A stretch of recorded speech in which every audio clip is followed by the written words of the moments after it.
સુરેન્દ્રનગર રડોલના પાટિયા નજીક અકસ્માત સર્જાયો, જેમાં 2 વ્યક્તિઓ ઈજાગ્રસ્તોને સુરેન્દ્રનગર હોસ્પિટલ ખસેડાયા.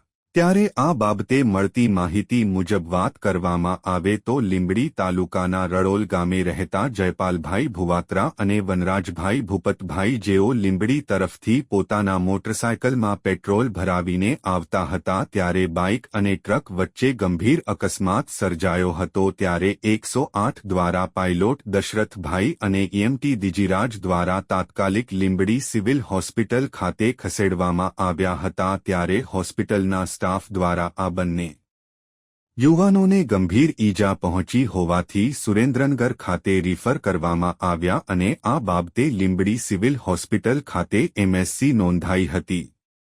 સુરેન્દ્રનગર રિપોર્ટર મહેશભાઈ ઉતેરિયા દ્વારા